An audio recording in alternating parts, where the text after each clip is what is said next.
ಇನ್ನು ರೇಣುಕಾಸ್ವಾಮಿ ಹತ್ಯೆ ಅದೇ ರೀತಿಯಾಗಿ ಈ ಹತ್ಯೆಯಲ್ಲಿ ಭಾಗಿಯಾಗಿರುವಂತಹ ಸೆಲೆಬ್ರಿಟಿಗಳು ಇವರೆಲ್ಲರ ಚರ್ಚೆ ಒಂದು ಕಡೆ ಆದರೆ ಇಡೀ ರಾಜ್ಯದಾದ್ಯಂತ ಅತಿ ಹೆಚ್ಚು ಚರ್ಚೆ ಆಗ್ತಾ ಇರುವಂತದ್ದು ಅನ್ನಪೂರ್ಣೇಶ್ವರಿ ನಗರ ಠಾಣೆಗೆ ಹಾಕಿರುವಂತಹ ಶಾಮಿಯಾನ. ಸಾಮಾಜಿಕ ಜಾಲತಾಣದಲ್ಲಿ ತಹರೇವಾರಿ ಒಂದು ಚರ್ಚೆ ಕೂಡ ನಡೀತಾ ಇದೆ. ಇದಕ್ಕೆ ಸಂಬಂಧಪಟ್ಟಂತೆ ಬಹಳಷ್ಟು ತೀಕ್ಷ್ಣವಾದಂತಹ ಮಾತುಗಳು ಕೂಡ ಕೇಳಿಬರ್ತಾ ಇದೆ. ಠಾಣೆಯಲ್ಲೇ ಮದುವೆ, ಬೀಗರ ಊಟ, ಹೀಗೆ ಸಾಲು ಸಾಲು ಕಮೆಂಟ್ಗಳು ಕೇಳಿಬರ್ತಾ ಇದೆ. ಏನ್ರಿ ನಡೀತಾ ಇದೆ ಠಾಣೆಯಲ್ಲಿ? ಮದುವೆನಾ, ಮದುವೆ ಮನೆನಾ, ಬೀಗರ ಊಟ ಏನಾದರೂ ಹಾಕಿಸ್ತಾ ಇದ್ದೀರಾ ಅಲ್ಲಿ? ಈ ರೀತಿಯಾದಂತಹ ಒಂದು ಸಾಲು ಸಾಲು ಕಮೆಂಟ್ಗಳು ಪೊಲೀಸರ ವಿರುದ್ಧ ಕೇಳಿಬರ್ತಾ ಇದೆ. ಸಾರ್ವಜನಿಕ ವಲಯದಲ್ಲಿ ಪೊಲೀಸರ ಈ ಒಂದು ನಡೆಯ ಬಗ್ಗೆ ತೀವ್ರವಾಗಿ ಅಸಮಾಧಾನ ವ್ಯಕ್ತವಾಗ್ತಾ ಇದೆ. ಪ್ರಾಮಾಣಿಕವಾಗಿ ನೀವು ತನಿಖೆ ನಡೆಸೋರಿಗೆ ಈ ರೀತಿಯಾದಂತಹ ಒಂದು ಶಾಮಿಯಾನ ಯಾಕೆ ಬೇಕು? ನೀವು ಪ್ರಾಮಾಣಿಕರಲ್ವಾ? ನೀವು ಪ್ರಾಮಾಣಿಕರಾಗಿದ್ದೇ ಆದರೆ ಯಾವ ಕಾರಣಕ್ಕಾಗಿ ನಿಮಗೆ ಶಾಮಿಯಾನ ಬೇಕು ಅಂತ ಸಾಮಾಜಿಕ ಜಾಲತಾಣದಲ್ಲಿ ಜನ ಉಗಿತಾ ಇದ್ದಾರೆ. ನಿಜವಾಗ್ಲೂ ಇದು ಪೊಲೀಸ್ ಠಾಣೆನಾ ಅಥವಾ ಮದುವೆ ಮಂಟಪನ ಅಂತ ಸಾರ್ವಜನಿಕರು ಪ್ರಶ್ನೆ ಮಾಡ್ತಾ ಇದ್ದಾರೆ. ಒಂದು ಠಾಣೆಯಲ್ಲಿ ಊಟ ಇದೆಯಾ ಅಂತ ಕೇಳ್ತಾ ಇದ್ದಾರೆ ನೆಟ್ಟಿಗರು. ಈ ಠಾಣೆಯಲ್ಲಿ ಊಟನೂ ಕೊಡ್ತಾ ಇದ್ದೀರೇನ್ರಿ? ಎಲ್ಲವೂ ಕೂಡ ಇದೆಯಾ? ಮದುವೆ ಮನೆನಾ ಇದು? ಯಾವ ಕಾರಣಕ್ಕಾಗಿ ನೀವು ಶಾಮಿಯಾನ ಹಾಕ್ತಾ ಇದ್ದೀರಿ?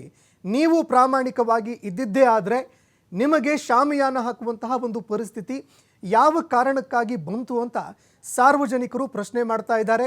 ಅದೇ ರೀತಿಯಾಗಿ ಪೊಲೀಸ್ ಅಧಿಕಾರಿಗಳು ಈಗ ಟೀಕೆಗೂ ಕೂಡ ವ್ಯಕ್ತವಾಗ್ತಾ ಇದ್ದಾರೆ. ಇನ್ನು ಟೀಕೆಗೆ ಒಳಗಾಗ್ತಿರುವಂತಹ ಪೊಲೀಸರಿಗೆ ಸಾಲು ಸಾಲು ಪ್ರಶ್ನೆಗಳನ್ನು ಕೂಡ ಸಾಮಾಜಿಕ ಜಾಲತಾಣದಲ್ಲಿ ಈಗ ಜನ ಮಾಡ್ತಾ ಇದ್ದಾರೆ.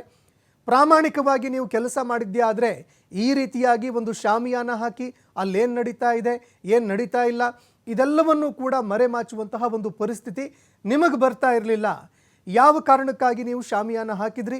ಇದಕ್ಕೆ ಸಂಬಂಧಪಟ್ಟಂತೆ ಉತ್ತರ ಕೊಡಬೇಕು. ಮದುವೆ ಏನಾದರೂ ಮಾಡ್ತಾ ಇದ್ದೀರಾ, ಬೀಗರ ಊಟ ಏನಾದರೂ ಹಾಕಿಸ್ತಾ ಇದ್ದೀರಾ ಅಂತ ಸಾರ್ವಜನಿಕರು ಪೊಲೀಸರನ್ನು ತರಾಟೆಗೆ ತೆಗೆದುಕೊಳ್ಳುವಂತಹ ಕೆಲಸವನ್ನು ಮಾಡ್ತಾ ಇದ್ದಾರೆ. ಒಬ್ಬ ಸಾಮಾನ್ಯ ವ್ಯಕ್ತಿಗೂ ಅದೇ ರೀತಿಯಾಗಿ ಒಬ್ಬ ಸೆಲೆಬ್ರಿಟಿಗೂ ಈ ರೀತಿಯಾಗಿ ಒಂದು ವ್ಯತ್ಯಾಸವನ್ನು ಡಿಫ್ರೆನ್ಷಿಯೇಟನ್ನು ಯಾಕೆ ಮಾಡ್ತಾ ಇದ್ದೀರಿ? ಹೀಗೆ ಮಾಡಿದ್ದೇ ಆದರೆ ಒಂದು ಪಾರದರ್ಶಕವಾಗಿರುವಂತಹ ತನಿಖೆ ಹೇಗ್ರಿ ಸಾಧ್ಯ ಅಂತ ಸಾರ್ವಜನಿಕರು ಪೊಲೀಸ್ ಅಧಿಕಾರಿಗಳಿಗೆ ತರಾಟೆಗೆ ತೆಗೆದುಕೊಳ್ತಾ ಇದ್ದಾರೆ. ಆದರೆ ಪೊಲೀಸ್ ಅಧಿಕಾರಿಗಳು ಈಗಲಾದರೂ ಎಚ್ಚೆತ್ಕೊಳ್ತಾರಾ? ಈ ಒಂದು ಶಾಮಿಯಾನವನ್ನು ತೆರವು ಮಾಡುವಂತಹ ಕೆಲಸವನ್ನು ಮಾಡ್ತಾರಾ? ಇಲ್ಲ ನಾವು ಎಲ್ರಿಗೂ ಕೂಡ ಒಂದೇ ಕಾನೂನನ್ನು ಅನುಸರಿಸ್ತೀವಿ, ನಾವು ಮಾಡ್ತಾ ಇರುವಂತಹ ತನಿಖೆ ಪಾರದರ್ಶಕವಾಗಿದೆ ರೀ, ನಮಗೆ ಮರೆಮಾಚೋದಕ್ಕೆ ಏನೇನೂ ಇಲ್ಲ, ಪೊಲೀಸ್ ಅಧಿಕಾರಿಗಳು ಅದಕ್ಕೆ ಮುಂದಾಗ್ತಾರಾ? ಕಾದು ನೋಡಬೇಕಾಗತ್ತೆ.